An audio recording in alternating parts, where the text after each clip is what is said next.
नमस्कार, स्वागत है आपका। मैं हूं आपके साथ अनामिका पांडे। देश भर में जन्माष्टमी 26 अगस्त को मनाई जा रही है। हालांकि हर साल हम देखते हैं कि 2 दिन जन्माष्टमी मनाई जाती है, लेकिन इस बार 1 दिन ही जन्माष्टमी मनाई जा रही है। कैसे पूजा की जाए, किस मुहूर्त में पूजा की जाए, क्या विधि विधान होना चाहिए पूजा का, ये जानने के लिए मेरे साथ इस वक्त मौजूद हैं आचार्य राज मिश्रा जी। आचार्य, स्वागत है आपका।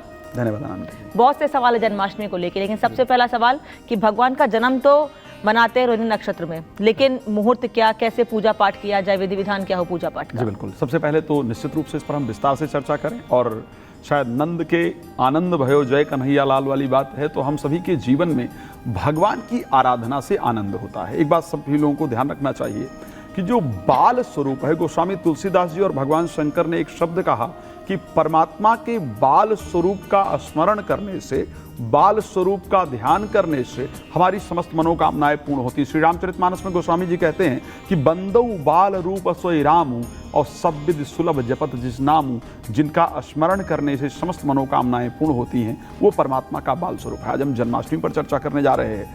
शायद पूरा विश्व, पहले तो सनातन धर्म के सभी लोग, भारतवर्ष के सभी लोग भगवान कृष्ण की आराधना श्रद्धा से करते थे, और आज विदेशों के अंतर्गत भी भगवान कृष्ण की बड़ी धूम रहती है, बड़ी श्रद्धा से उनकी आराधना की जाती है और जन्माष्टमी को मनाया जाता है।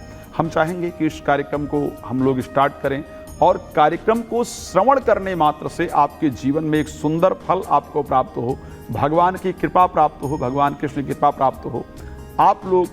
आप लोगों के जीवन को बेहतर बनाने के लिए एक बार मेरे साथ हाथ जोड़ करके भगवान कृष्ण का हम सभी लोग स्मरण करेंगे, और उसके बाद इस सुंदर चर्चा को आज प्रारंभ करेंगे, जिसके श्रवण मात्र से भगवान कृष्ण की कृपा आपको प्राप्त होगी। तो आइए एक बार उनका स्मरण करें और उनसे प्रार्थना करें कि प्रभु वो शक्ति हमें प्रदान करें कि आपका ध्यान कर पाएं, आपके बारे में चर्चा कर पाएं। ओम वंशे विभूषितकरा नवनीरदाभात पीताम्बरादरुणबिम्बफलाधरुष्ठा पूर्णेन्दुसुन्दरमुखादरविन्दनेत्रां कृष्णां करम किमपि तत्त्वमहं न जाने। बोले श्री कृष्णचंद्र भगवान की जय। भगवान कृष्ण कृपा आप सभी पर बनी रहे, यही हमारी शुभकामना है। जी अनामिका जी, एक बार अपना क्वेश्चन रिपीट करेंगे तो मैं चाहूँगा उसका आंसर। आचार्य, बस समझना यही चाह रही हूँ कि रोहिणी नक्षत्र का क्या महत्व है, कोई मुहूर्त है भगवान के जन्म का? जी बिल्कुल। भगवान के जन्म का वैसे तो एक बात मैं आपको बता दूं, परमात्मा का जब जन्म होता है ना, श्री रामचरितमानस में बड़ा सुंदर चौपाई आती है कि जोग लगन ग्रह वार अतिथि सकल भय अनुकूल चर अचर हर्ष जुद राम जन्म सुखमूल। तो जब भी परमात्मा को अवतरण लेना होता है, परमात्मा को अवतार लेना होता है, तो अपने आप समस्त प्रकार की जो परिस्थितियां हैं वो अनुकूल हो जाती हैं। ध्यान रखिएगा, जब परमात्मा की आपके जीवन पर कृपा भी होनी होती है तो चाहे जितने ग्रह आपके प्रतिकूल हों, चाहे आपकी जन्म कुंडली कितनी खराब हो, लेकिन समस्त ग्रह अपने आप अनुकूल हो जाते हैं। भगवान कृष्ण का जन्म हुआ तो आप सभी लोग जानते होंगे उस कथा को, भागवत के उस 10वें स्कंद की कथा को आप सभी लोगों ने श्रवण किया होगा, जहां पर कंस पूरी तरह से वासुदेव और देवकी जी को बंदी बना करके रखता है। कई सारे वहां पहरेदार होते हैं, लेकिन जब भगवान का जन्म होना होता है, भगवान का अवतरण होना होता है, तो सारी वेड़ियां खुल जाती हैं, समस्त परिस्थितियां अनुकूल हो जाती हैं, और भगवान को आराम से नंद जी के यहाँ ले जाकर के पहुंचा पाते हैं। तो भगवान का अवतरण हम सभी लोग जानते हैं कि भाद्रपद कृष्ण अष्टमी तिथि के दिन भगवान का अवतरण हुआ। वो सुंदर नक्षत्र रोहिणी नक्षत्र। अच्छा, क्यों भगवान ने रोहिणी नक्षत्र को चुना? आप सोचिए, ये एक बड़ा इंपॉर्टेंट पार्ट है कि भगवान ने रोहिणी नक्षत्र को आखिर क्यों चुना। तो वासुदेव जी के और जो वासुदेव हैं और देवकी हैं, उनके यहाँ परमात्मा जन्म लेते हैं। भगवान कहते हैं ये बहुत सौभाग्यशाली है, मैं उनके यहाँ जन्म लूंगा।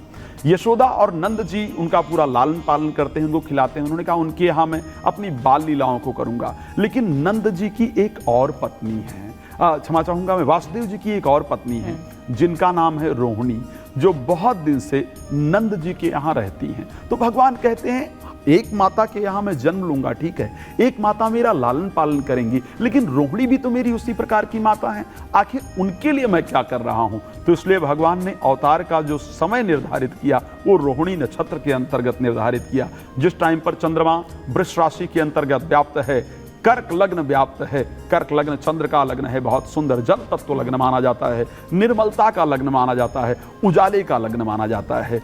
कर्क लग्न जिस समय होती है, वृष राशि में चंद्रमा व्याप्त हैं, रोहिणी नक्षत्र है, अष्टमी तिथि सुंदर है, परमात्मा अवतार लेते हैं। तो ये उनके जन्म का जो सुंदर मुहूर्त है। खैर, भगवान जब अवतार ले वही समय सुंदर हो जाता है, इस बात को ध्यान रखिएगा। लेकिन इस मुहूर्त के अंतर्गत भगवान ने अवतार लिया। अच्छा, पूजा पाठ को लेके बड़ी तैयारियां की जाती हैं। हर बार सुबह से ही लोग भोग बनाना शुरू कर देते हैं भगवान के लिए।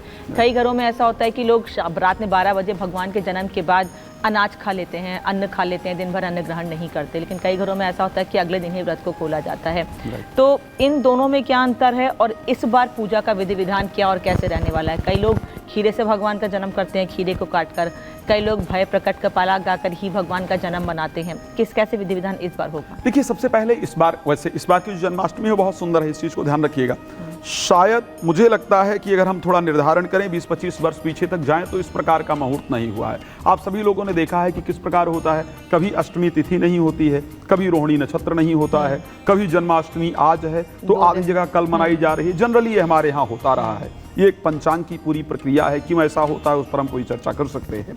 लेकिन ये इस प्रकार इस बार का जो समय हो रहा है वहाँ रोहिणी नक्षत्र भी प्राप्त हो रहा है। सोमवार का दिन, ऐसा शास्त्रोक्त नियम है, कई जगह ऐसा वर्णन मिलता है कि भगवान के जन्म का 2 दिवस प्राप्त होता है। सोमवार कई जगह प्राप्त होता है और कई जगह पर बुधवार प्राप्त होता है। तो सोमवार का दिवस जो वास्तविकता में भगवान के जन्म का दिवस है वो इस बार मिलने जा रहा है। चंद्रमा अपनी उच्चस्थ परिस्थिति के अंतर्गत इस बार होंगे, ये बड़ा सुंदर होगा। रोहिणी नक्षत्र अपने आप में होगा। और सबसे बड़ी बात आप सोचिए, भगवान का जिस दिन जन्म होगा उस दिन 3:55 यानी 26 तारीख को 3:55 से सर्वार्थ सिद्धि योग, समस्त सिद्धियों को देने वाला जो योग है वो भी अपने आप में व्याप्त रहेगा। यानी इस बार जो पूजा पाठ ध्यान आराधना जो किया जाएगा वो परमात्मा से सीधे अपने आप को कनेक्ट कर सके, इस प्रकार का योग होगा। हम प्रतिदिन चर्चा करते हैं, कई बार कहते हैं कि इस समय पूजा पाठ करने का समय नहीं है, इस समय कोई धार्मिक कार्य करने का समय नहीं करना चाहिए। उसका मतलब क्या होता है? उसका मतलब होता है कि उस टाइम जो आकाश में जो ग्रहों का संक्रमण है वो बेहतर नहीं है। जब सर्वार्थ सिद्धि योग जैसा योग हो, इसका मतलब है कि समस्त ग्रह आकाशीय जो परिस्थिति उसमें अनुकूल है। इस समय अगर कोई काम करेंगे तो उसका पॉजिटिव रिस्पांस आपको बहुत ज़्यादा मिलेगा। तो इस बार की जो जन्माष्टमी है वो बहुत खास है। इस बार की जन्माष्टमी में यदि आप योगेश्वर भगवान कृष्ण का श्रद्धा से स्मरण करते हैं तो निश्चित रूप से अपने आप को भगवान से आप कनेक्ट कर पाएंगे और उसका अच्छा फल प्राप्त कर पाएंगे। अब दूसरे परिस्थिति की आपने बात किया, कई बार लोग व्रत खोल लेते हैं रात्रि को, कई बार लोग अगले दिन व्रत खोलते हैं और कई बार ऐसा होता है। अच्छा, व्रत किया क्यों जाता है? सबसे बड़ी बात तो यही है कि भाई है ना, जन्म दिवस हम मना रहे हैं तो हमें व्रत करने का क्या लॉजिक है? तो सबसे इंपॉर्टेंट है हम ये जो दिन होते हैं ना, इस समय जनरली सभी चीजें पॉजिटिव हैं, अच्छे प्लैनेट हैं, देवता खुश हैं। भगवान के जन्म को हम ही आप नहीं मनाते।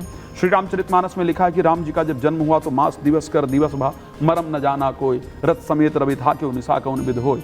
1 महीने का एक दिन हो गया, सूर्य आगे बढ़ने को तैयार ही नहीं थे, किसी को पता भी नहीं चला। इसी प्रकार जब कृष्ण जन्म हुआ तो चंद्रमा 1 महीने एक ही राशि में रहे, एक ही समय पर रहे, 1 महीने रात्रि रहे, दिन हो ही नहीं पाया। तो ये जो दिन है हम ही आप नहीं मनाते हैं, देवता भी उसको मनाते हैं। देवता प्रसन्न है। अब देवता प्रसन्न है तो उन तक उनकी कृपा को प्राप्त करने का, अपने मस्तिष्क को भगवान के साथ कनेक्ट करने का, अपने ब्रेन को पॉजिटिव करने का तरीका क्या है? अगर मैं, शास्त्र कहता है ना, आप सब लोग हम कहते हैं कि जैसा खाओगे अन्न वैसा होगा आपका मन, जैसे पियोगे आप पानी वैसी होगी आपकी वाणी। ये बिल्कुल नियम है, रिसर्च में भी मिला है कि मांसाहार का सेवन करने वाले अधिकतम व्यक्तियों को डिप्रेशन का सामना करना ही पड़ता है। सो जब आप व्रत रहते हैं तो आपका जो मस्तिष्क है वो सात्विक होता है। आप क्या खाते हैं? फ्रूट खाते हैं आप उस समय पर, आप जनरली दूध दही पीते हैं, जो सात्विक चीजें हैं। तो आपके मन में सात्विकता रहती है और उस सात्विक समय में अपने आप को आप परमात्मा से कनेक्ट कर पाते हैं। हाँ, कई लोग ऐसा करते हैं कि जब वो व्रत करते हैं तो उनको ज्यादा गुस्सा आता है। तो फिर ऐसे व्रत करने की आवश्यकता नहीं है, आप उसकी जगह हल्का भोजन कर लीजिए। लेकिन यदि आपका व्रत का तात्पर्य क्या है? व्रत सिर्फ इतना नहीं है कि मन शांत रहे। हाँ, नहीं, व्रत का इतना तात्पर्य नहीं कि व्रत मैंने भूखा रहा तो मेरा व्रत। मैं एक संकल्प कर लूं कि आज मैं 5-10 लोगों को प्रसन्न करूंगा, आज मैं किसी पर क्रोध नहीं करूंगा, या आज में अगर कोई गलत, कई लोग मुंह से गाली देते रहते हैं, हर बात में उनकी गाली निकलती है, तो अगर मैंने संकल्प किया कि आज मैं गाली, तो ये भी एक प्रकार का व्रत है। तो इस प्रकार का व्रत, अच्छा दूसरा कंडीशन जो है कि खाना खा, मेरे दृष्टि से भगवान के वो पूरा दिन अच्छा है, वो रात्रि भी अच्छी है, तो आपको जनरली उस दिन अन्न सेवन नहीं करना चाहिए, नेक्स्ट डे ही आपको अनाज का सेवन करना चाहिए। आपका प्रश्न नंबर 3 कि जी हाँ, आप बताइए फिर मैं पूछूंगी। आपका प्रश्न नंबर 3 कि खीरे से जन्म भगवान का किया जाता है। कई लोग भय प्रगट कृपाला गाते हैं, बिल्कुल गाना चाहिए। भय प्रगट कृपाला श्री रामचरितमानस बालकांड के दोहा नंबर 191 से 192 का है, जहां पर भगवान राम का जो ये प्राकट्य है भगवान राम के विषय में है। यस, भय प्रगट कृपाला दीन दयाला कौशल्या हितकारी हर्षित महतारी मुनिमनहारी अद्भुत रूप विचारी लोचन अभिरामातन घनश्यामा, मतलब भगवान के पूरा जो स्वरूप है उसका वर्णन उसके अंतर्गत किया गया है। और उसमें अगर सिर्फ इतना चेंज किया जाए कि भय प्रगट कृपाला दीन दयाला श्री यशुमति हितकारी, तो पूरा जो भगवान कृष्ण का प्राकट्य है उसके अंतर्गत आता है। तो निश्चित रूप से उसको अगर गा सकते हैं तो उसको जरूर आपको गाना चाहिए श्रद्धा पूर्वक बैठ करके। केला सबसे शुद्ध माना गया है, गर्भस्थ परिस्थिति का प्रतीक माना गया है, तो हम प्रतिवर्ष भगवान को उसके अंतर्गत 11:30 बजे रात्रि को कह उसके अंदर रखा हो जाता है, और उसके बाद मोली ऊपर से लपेट दिया जाता है। फिर जब 12 बजे केला या खीरा, खीरा सॉरी क्षमा चाहूंगा, मैंने केला कह दिया था शायद, तो उसके अंदर डाल करके फिर उसको खोला जाए 12 बजे पूरे, और फिर दूध से, दही से, शहद से, गंगा जल से और घृत से, पंचामृत से भगवान का स्नान कराया जाए। स्नान कराने के बाद फिर उनको वस्त्र इत्यादि पहना करके सुंदर आसन पर बिठाया जाए, तुलसी दल इत्यादि अर्पण किया जाए, और अर्पण करने के बाद इस स्तुति को श्रद्धापूर्वक गाया जाए। और उसके बाद एक बड़ा सुंदर आप सब लोग गाते हैं, श्री कृष्ण गोविंद हरे मुरारी हे नाथ नारायण वासुदेवा। तो श्रद्धा पूर्वक इसका स्मरण करते हुए और जो भी आप प्रार्थना भगवान से करना चाहें श्रद्धा से करें, तो आपकी कामना पूर्ण होती है। अच्छा, हर बार हम देखते थे आचार्य की 2 जन्माष्टमी होती थी, एक गृहस्थों की होती थी, एक ऋषियों की होती थी। इस बार एक ही जन्माष्टमी है, तो इन दोनों में क्या अंतर था और इस बार एक होने का क्या मतलब है, या ये पूछूं कि हर बार 2 होने का क्या कारण था? देखिए, गृहस्थ और अस्मार्त का 2 तरीका है। कामना पूर्ति, देखो जो अस्मार्त है ना, वो निराकार ब्रह्म का स्मरण करता है, वो निराकार ब्रह्म का ध्यान करता है। आपने सुखदेव जी के बारे में सुना होगा, सुखदेव जी वेदव्यास जिन्होंने भागवत वाक्य में राजा परीक्षित जी को सुनाया था, वो एक समय बैठ करके निराकार ब्रह्म का स्मरण करते हैं, वो साकार ब्रह्म का स्मरण नहीं करते हैं। तो जो अस्मार्त लोग हैं वो निराकार ब्रह्म का स्मरण करते हैं। वो जन्म से पहले भगवान का, गृहस्थ जब भगवान का जन्म हो जाता है तो उनकी पूजा करना प्रारंभ करता है, और जो अस्मार्त है वो जन्म से पहले उस निराकार ब्रह्म का स्मरण करता है। तो इस कारण से गृहस्थ और अस्मार्त में फर्क होता है, बिकॉज वो निराकार ब्रह्म का स्मरण करता है, जन्म से पहले का स्मरण करता है, और गृहस्थ जन्म के बाद का। तो इस बार कैसे करेंगे? इस बार दोनों एक ही दिन है, तो वो तो और अच्छा है कि दोनों एक दिन कर सकते हैं। ऐसा रहा नहीं है कि अलग अलग ही पहले किया जाता था, एक दिन भी किया जाता था। जब तिथियों के अंदर थोड़ा डिफरेंस होता है कि कोई तिथि रात्रि के अंतर्गत पड़ रही है, कोई उदया तिथि में, तो गृहस्थ जनरली उदया तिथि को ग्रहण करना चाहिए गृहस्थ को। और जो स्मार्त लोग हैं, जो संत इत्यादि हैं, उनको जो चंद्रास्तकालीन तिथि है उसको भी ग्रहण करते हैं। इस कारण से अलग अलग होता है, लेकिन इस बार अगर एक हो रहा है तो और अच्छा है जी। तो मतलब अगर किसी तरह कोई कंफ्यूजन है, क्योंकि बहुत सारे लोग ऐसा सोचते हैं कि नहीं, कल 26 तारीख को, 25 तारीख को ऋषियों की हो गई, 26 तारीख को गृहस्थ लोगों की हो गई, कोई कंफ्यूजन नहीं है, दोनों साथ करना चाहिए। और वो होता है अलग अलग, तब उसका कंफ्यूजन होता है। दोनों एक साथ मना सकते हैं, इसमें कोई 2 राय नहीं है, उससे कोई दोष नहीं है, दोनों एक 26 तारीख को ही करना चाहिए। तो आचार्य राज मिश्रा ने हमें बताया कि किस तरह से इस जन्माष्टमी पर पूजा करनी है, भगवान की अर्चना करनी है, और अगर व्रत नहीं रख सकते हैं, यानी कि अगर अन्न केवल त्याग सकते हैं, मन को शुद्ध नहीं रख सकते हैं, तो व्रत ना करें, भगवान की आराधना कर लें सच्चे मन से, उतना काफी है। लेकिन जन्माष्टमी अगर मना रहे हैं तो वो पूरे विधि विधान से मनाएं। और अगर आप खीरे को काटकर भगवान का जन्म मनाते हैं या किसी और तरीके से भगवान का जन्म मनाते हैं, ये अपनी अपनी मान्यता है, लोग अपने तरीके से भगवान का जन्म मनाते हैं, लेकिन विधि विधान से पूजा पाठ करें, ये बहुत जरूरी है। आचार्य, बहुत बहुत धन्यवाद समय देने के लिए। और हमारे इस खास कार्यक्रम में फिलहाल इतना ही, लेकिन जन्माष्टमी के अलावा तमाम अहम जानकारियां और दूसरे पर्वों की जानकारी आप तक आगे भी रिपब्लिक भारत के डिजिटल प्लेटफॉर्म पर मिलती रहेगी।